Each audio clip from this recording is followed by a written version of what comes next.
Hey everyone, Jim Fitzpatrick. Welcome into another edition of Inside Automotive right here at cbtnews.com.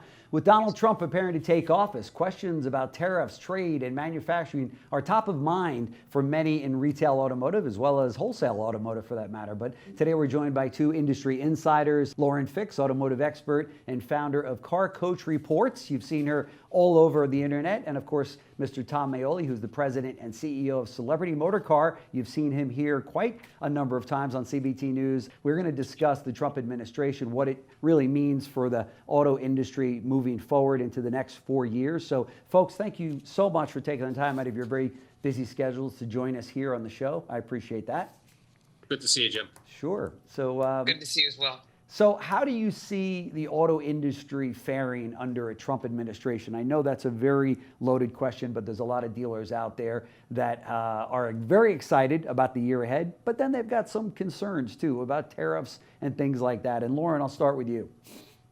All right, there's a lot going on in the auto industry, and it seems to be unfolding continually until January 20th when Trump puts his hand on the Bible. And we're seeing this as of today. We saw, again, we were able to get to the Supreme Court, all the industry on the biofuels and American Fuel Petroleum getting everything to have a case against California in the waiver that affects 17 states. And let's be honest, no brand is going to build a car for 17 states. They're going to build one car for the entire country, right. And typically it's North America. So that is a huge impact. But then on top of that, surprise, surprise, the EPA said, oh, yeah, we're going to double down on this, and we're going to continue that ban by 2035. All electric cars, if you don't like it, too bad for you. And on top of that, they're banning RVs and trucks by 2036. They don't want any trucks to be diesel. Well, then nothing's going to get to market. This is an unsustainable approach. This is unacceptable. It impacts jobs. It impacts everything we buy, everything we do. And yes, I'm fired up because I'm pretty peeved. And this I'm praying that Trump can undo this either through Vivek and Elon Musk working through Doge, or somehow we can defund that California Resources Board, which has way too much power. Sure. Tom, what's your take on all of that? Well, listen, I think Lauren has it right. I think that the Trump administration, this is all Biden administration trying to do all of this before he puts his hand on the Bible, agreed, right. And gets in office. And what they're trying to do is make it harder for him to unwind this. The reality of it is what they're putting in place doesn't work. It doesn't work for the American consumer. It doesn't work for the American economy, and it doesn't work for the auto industry. What they're trying to do is destroy it and force people into this electric car mandate, which is absolutely insanity when the infrastructure is not there. Not only are they going to take down the auto industry, they're going to take down many industries who rely on these vehicles for transportation. Yeah, for sure. What is your take, Tom, on Trump discussing the possibility of imposing tariffs on imports? How do you think this will impact the auto industry if things like this go through? Listen, it's going to affect the auto industry. You're going to have some inflation. Ultimately, hopefully, it gets balanced out with a better economy and lower interest rates, which will level those payments down. But when you put tariffs on things, 50% of the parts that these cars are built on are coming from overseas. Yeah. And he's trying to level the playing field and drive manufacturing back to the U.S., which he did in his first administration. Mm-hmm. And I think he's going to continue to try and do that and bring it back to here. But it's going to have some inflationary effect, and it is what it is. If that's the cost of bringing jobs back to the U.S., I think it makes sense. Yeah, for sure. Lauren, your take on that?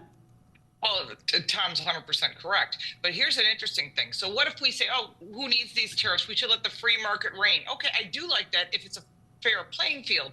And to give you a perfect example of what exactly happens is look at Germany, where they're planning on shutting down 3 plants. They're already laying off 100,000 workers, and they're saying those that want to stay, you can take a 10% pay cut. So their union is pushing back. Their unions work a little differently in here. They do like a 2-hour stop working just to try to give you a flavor of how bad it's going to be. Well, the German car industry, which includes Volkswagen, BMW, Mercedes, Audi, the big ones that we know here, plus all of the smaller companies like Porsche and so forth, are definitely being impacted. And so what's happening now is they've built a lot of cars, and they're just sitting at the ports waiting for people to want to order them, which typically if you want to purchase a Porsche or an Audi, you would have to place your order, you want it customized to yourself, and you would wait 6 to 8 weeks, which is fine. And consumers are ready to do that to get what they want. But now you've got such an influx of vehicles that now you're going to start shutting down plants. Well, you're not even going to get product at all. And they've now allowed all these Chinese car manufacturers to literally take over the German German car market, which is foolish because most of their people that live there work in the industry. And on top of that, all the Chinese cars are being subsidized by the Chinese government to a tune of about $20,000 a car. So if you're selling a $60,000 car and now someone else is competing with you at $40,000, that's not a level playing field. Now the consumer may go, this is great. This is perfect. I can buy the same car for less money. You're not buying the same quality. You're not buying the same car. But consumers are totally blinded by the price. And this is an unlevel playing field. And that's why the tariffs are in place. You want to build those cars? Build a plant here in the U.S., use the UAW workers, or build down south where you don't, but you still have to incur all the equal costs. Then we're on a level playing field. But that's why they charge us a tariff when we bring things there. When they bring things here, we don't have a tariff. Now we will. Sure. There are some out there in the business world that feel as though the Chinese would come in and pay the tariff and still come in with a cost factor that's way below the American brands here and the other, Japanese brands as well, just to get into the U.S. market. Do you see that as a possibility, that even paying 100% tariff on a vehicle, they could still absorb a good portion of the U.S. market? Well, it's possible. Go ahead, Tom. No, that's okay. Yeah, no, listen, I think it's possible. I think they can definitely bring it in cheaper than the U.S. can. But listen, I think Trump's got his finger on the pulse. His economics are perfectly on point. He knows what he's doing. I think he's going to do what he said he was going to do. I don't think he was buffaloing, or just trying to buy votes with the American people. He believes in this, and I think it makes a lot of sense. And I think he's going to save the auto industry. He's going to find a way to repeal these mandates and stop the EPA from their craziness. Sure. Let's speaking of craziness, perfect segue. Let's talk about EVs and the deregulation that we see that is a possibility that I think will help, but also Trump, backing off of the $7,500 tax advantages. What say you, Lauren, about that? Well, I know some of the manufacturers like the tax credit because they can't sell their electric vehicles that they take a loss on without having this support. Again, do you want the government subsidizing the sale of every car? We're going to end up like China. Right. That's why this is such a bad idea. So if you remove the subsidies as they claim they're going to do, again, this is going to be a Lee Zeldin and Sean Duffy type of plan. They're planning to remove the $7,500 tax credit. I know Elon Musk is a big fan of that. Why? Everyone's like, that's crazy. No, it's actually smart, because if you get rid of your competition, you own the market, and he already owns the market. I know the dealers don't like Elon Musk and Tesla because he doesn't have dealerships. He doesn't follow the same rules as all the dealer mandates that are required for franchising. However, he's still a piece of that market, and so is Rivian and Lucid and a few others. But it's important to note that when it comes to these electric cars, take away the mandate, take away the credit, and let's let the free market reign. In that case, Elon will never be as big as Toyota and Ford and so forth as far as big sales. But I think removing that will be fair. I think manufacturers, especially, I've talked to some CEOs at some companies like Hyundai where they've told us, we're going to build what customers want. That's right. Tom, everybody shook their head when they saw Elon Musk sitting at the right hand of Donald Trump saying, that's interesting. Here's the largest manufacturer of EVs. What's your take on this 7,500 that will probably go away? I think Lauren's right. I was there on election night. I saw Musk at Mar-a-Lago, and I got to tell you, I think the guy's brilliant. But I think him and Trump, why he's kissing up to Trump is because he wants to get rid of these credits. These credits help him.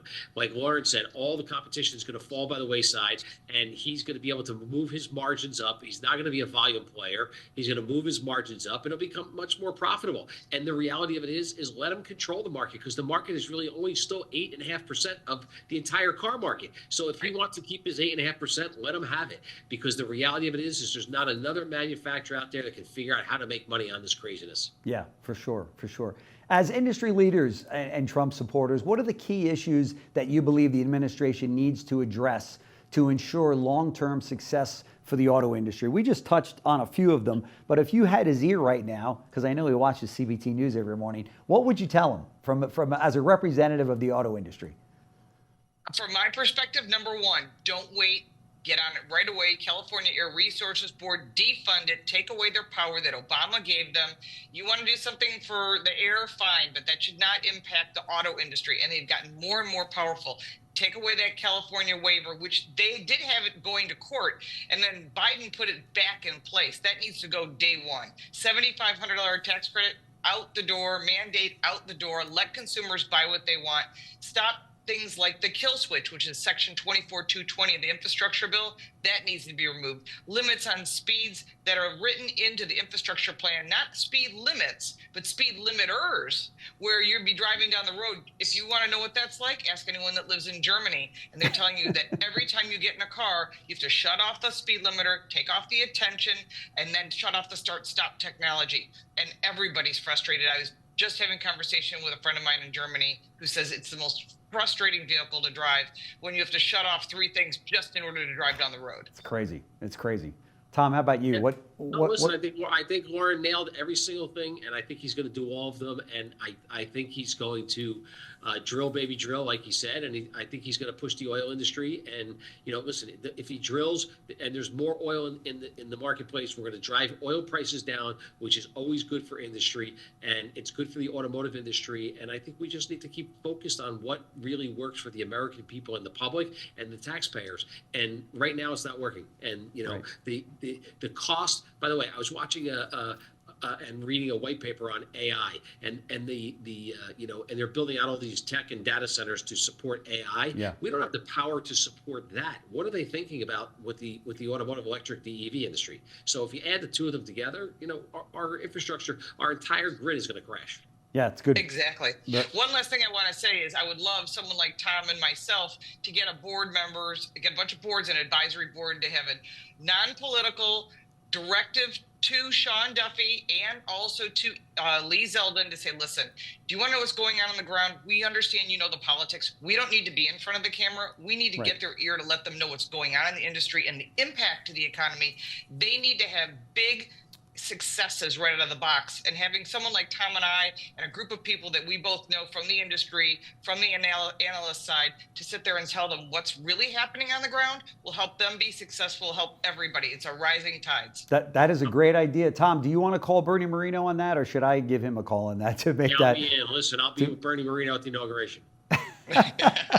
There you go. Hey, one last factor, and this is obviously something we talk about with dealers all over the country, some OEM executives as well. But this deal of affordability, I mean, every single family out there is feeling the crunch on so many different areas. But with the average price of a new car being almost $50,000, where is this going? I mean, it's absolutely crazy. Lauren, I know that you're on the front end of all of this and helping consumers figure this out. Well, what say you about the affordability issue? Cars are unaffordable, and of course we've got high interest rates, high insurance costs, because these electric vehicles are very expensive to repair. Yeah. And much like Tom said, you can let Elon Musk have the electric car industry. Anyone that's doing repairs out of a service department will tell you it's extremely expensive. It's also dangerous. Any little fender bender and they dispose of the car, which doesn't necessarily mean they go back to an electric vehicle. And the problem is these insurance costs are higher across the board. So to make cars more affordable, you need to take away some of the absurd government regulations that are in place, forcing manufacturers to produce things, like I said, the kill switch, speed limiters, more technology, more connectivity, more control of what you own. When that happens, cars get more expensive. They're harder to produce. And this is why it's going to make it unaffordable. People will keep their cars longer, which is good for the repair side of things and the collision side of things. But it is not great when it comes to the dealers. And there's a lot of money to be had. And they have lobbyists too, and I'm sure they're pushing. But I think we need to get some more push going on in Washington to the correct direction, not the wrong one. Yeah. Lauren, what's your pick for the best SUV under $50,000? Oh, wow. I would say right now you're looking at probably the Hyundai Santa Fe. It comes in hybrid. It comes in gas. It looks good. It kind of looks like a Land Rover without the Land Rover price. Yeah, that's true. That's true. And Tom, what's your take on this affordability situation that everybody's dealing with? I mean, listen, I think we went through the Biden administration. We had inflation. COVID pushed the prices of vehicles and the cost of everything out the roof. Yeah. And I think we're gonna, we need to reduce interest rates. Interest rates have to come back to a normal level where consumers can finance things.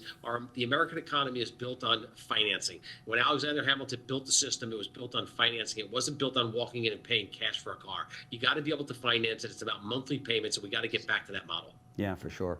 Automotive expert and founder of Car Coach Reports, Lauren Fix, and President and CEO of Celebrity Motorcar, Mr. Tom Maoli. I want to thank you both so much for joining me on the show. I know that our dealer viewers will get so much out of this segment. So thank you, thank you, thank you. And of course, onward and upward with the Trump administration. And I think it's going to be a great year ahead. So thank you so much.